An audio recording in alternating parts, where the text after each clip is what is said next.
성경 속에 이스라엘 백성들이 아차하면 생명을 잃을 뻔한 상황에서 생명을 유지하는 사건이 크게 두 가지가 있습니다. 떡을 먹는 장면인데요. 구약부터 소개해드리면, 구약에 보면 이스라엘 백성들이 출애굽을 합니다. 이제 애굽을 나와서 가나안 땅을 가게 되는데, 그 과정에서 광야를 지나게 됩니다. 아시다시피 광야라고 하는 곳은 풀이 자라지 않습니다. 광야여서 곡식도 안 되겠죠. 뭘 재배할 수가 없어요. 자, 곡식이 안 되는 땅에서 40년을 산다. 그러면 딱 죽는 거죠. 근데 하나님께서 이들에게 특단의 조치를 취하십니다. 그게 하늘에서 만나를 내려 먹게 하시는 일이었습니다. 그래서 생명을 유지하게 됩니다. 재미난 것은 게으른 사람이거나 불신한 사람들은 얻지 못했습니다. 몇 번 경험하고 아차 뜨겁다 생각하고 다시 나간 사람들은 생명을 얻게 되지요. 신약 성경에도 비슷한 예가 하나 있습니다.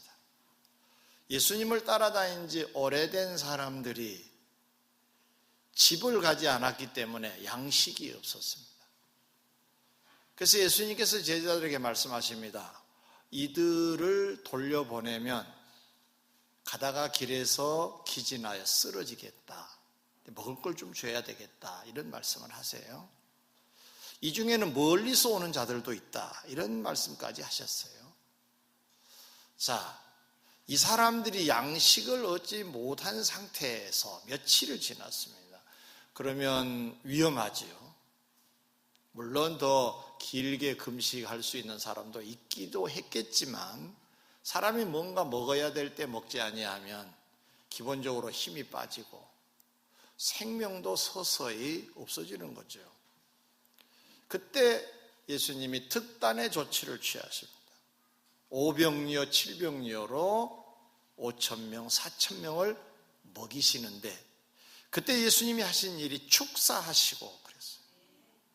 그 다음에 하나님의 능력이 나타나서 우리가 생각한 그 이상의 현장이 되어서 그들이 모두 다 배불리 먹고 남는 양식이 있었다고 했습니다.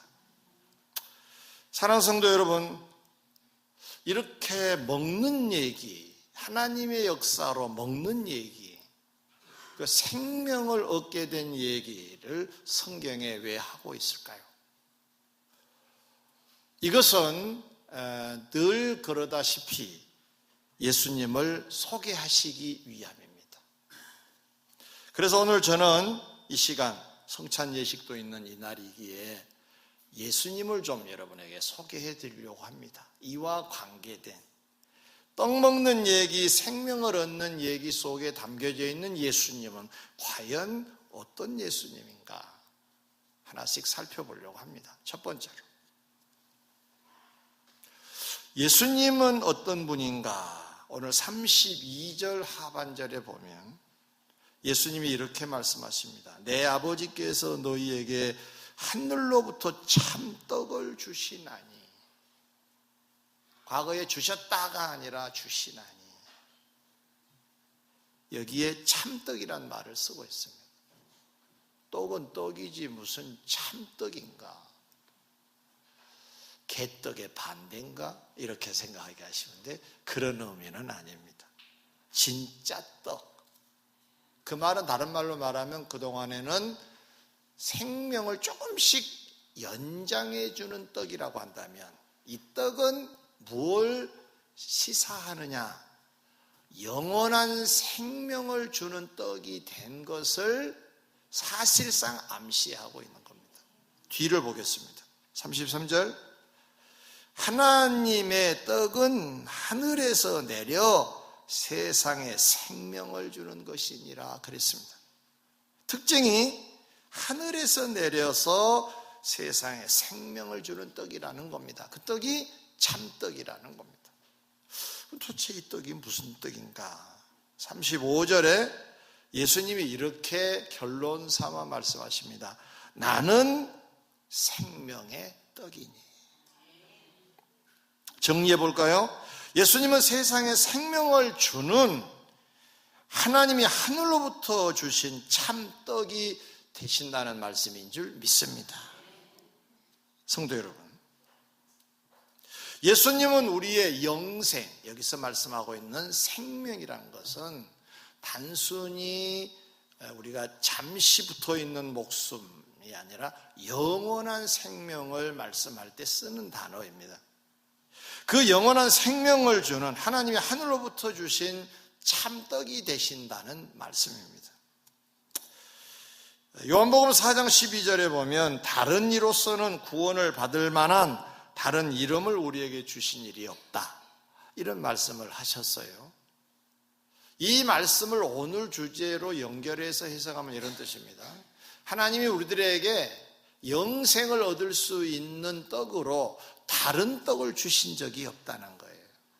영생을 얻으려면 이 생명의 떡 대신 예수님, 이 생명의 떡을 먹어야만이, 취하여야만이 된다는 말이에요.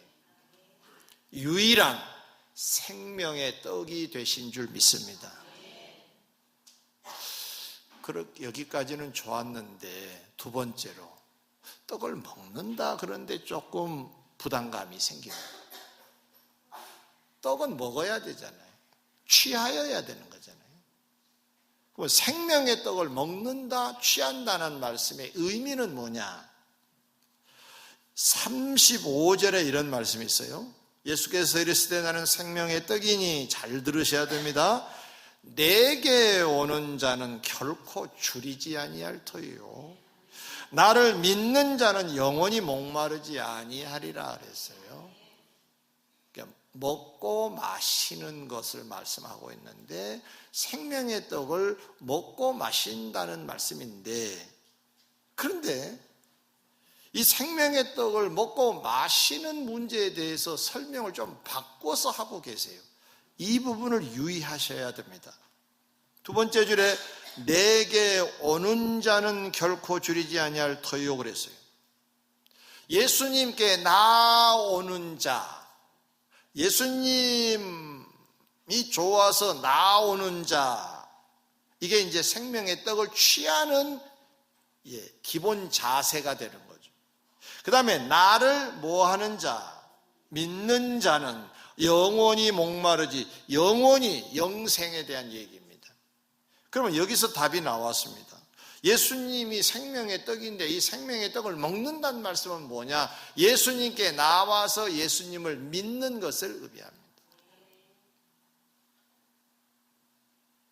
36절에 조금 더 보충하죠. 그러나 내가 너희에게 이르기를 너희는 나를 보고도 믿지 아니하는도다. 그렇게 주님이 오늘 본문에 등장한 인물들에게 말씀하신 내용이 기록되어 있어요. 이 사람들은 어떤 사람들이냐? 어제, 우리 시간의 어제가 아니라 이 성경 속의 어제, 광야에서 오병이어로 떡을 먹었던 사람들입니다. 배불리 먹었던 사람들입니다. 그 다음 날이 됐습니다. 예수님 보이지를 않아요. 제자들도 배 타고 간 걸 알고 있고, 예수님을 찾다가 제자들도 없고 예수님도 안 계시네? 그러면 처음에 오셨던 그 가버나움 동네로 가신 것 아닌가? 하고 배를 타고 가버나움으로 갔어요. 때를 지어 간 겁니다. 언제 오셨습니까? 라고 인사를 합니다. 찾았다는 얘기지요. 반갑기도 하고 놀라기도 하고. 언제 오셨습니까? 예수님이 여러 말씀을 하시는 중에 그들 보고 하시는 말씀이 뭐냐? 너희들이 나를 찾는 것은 표적을 보고 찾는 것이 아니고 떡 먹고 배불러서 또 찾아온 거구나. 이렇게 그들의 중심을 헤아려 보시고 지적해 주셨습니다. 그리고 여러 말씀을 하세요. 자, 그들에게 주님이 하신 말씀입니다. 내가 너희에게 이르기를 너희는 나를 보고도 믿지 아니하는도다고 하세요. 이게 무슨 얘기인가요? 떡을 먹어서 오늘도 또 떡 주시겠구나 하고 찾아오기는 했지만 생명의 떡이 되신 예수님을 믿어서 영생을 얻을 생각을 안 하고 있구나 이 얘기입니다. 나를 믿으면, 하나님이 보내신 그리스도로 나를 믿으면, 생명의 떡으로 나를 믿으면 영생을 얻게 되는데 그건 안 하고 떡 생각이 나서 또 떡 얻어 먹으려고 왔구나라고 지적을 하시던 것입니다. 요한복음 3장 16절에 보면 하나님이 세상을 이처럼 사랑하사 독생자를 주셨으니 그랬죠. 이는 저를 믿는 자마다 멸망치 않고 영생을 얻게 하려 하심이라 그랬죠. 믿는 자마다 영생을 얻게 하려고 하나님이 세상을 이처럼 사랑 독생자를 주셨다라고 했어요. 떡은 하늘에서 내리는 참떡이 된다고 예수님 말씀하셨죠. 하나님이 요한복음 3장 16절에서 독생자를 주셨다 그랬죠. 생명의 떡으로 주셨다는 뜻이에요. 그럼 이 생명의 떡을 먹은 사람은 멸망하지 않고 영생을 얻는다는 말씀인데 그걸 어떻게 바꿔 설명했느냐? 믿는 자라고 설명을 했습니다. 사랑하는 성도 여러분,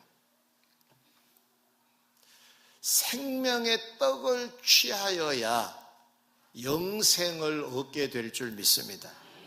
근데 이 생명의 떡이 누구냐? 예수님이신데 이 예수님을 먹는다는 말씀, 떡이니까 먹어야 된다는 말씀인데 먹는다는 것은 곧 믿는다는 것으로 바꿔서 주님이 말씀해 주셨어요. 그러면 왜 하필이면 떡으로 당신의 믿음의 얘기를 하셨을까? 이것만 말씀을 드리고 성찬 예식을 거행하도록 하겠습니다. 음식을 먹게 되면 음식이 온몸에 쫙 퍼집니다. 살이 되고 피가 되고 나를 움직이는 에너지가 됩니다. 생명의 떡을 먹으라, 생명의 떡을 취하라는 말씀은 온 인격적으로 예수님을 받아들여서 우리의 지적인 분야에, 우리의 정적인 분야에, 우리의 의지적인 분야에 그 주님의 에너지가 나타나야 될 것을 설명하고 싶으셨던 겁니다.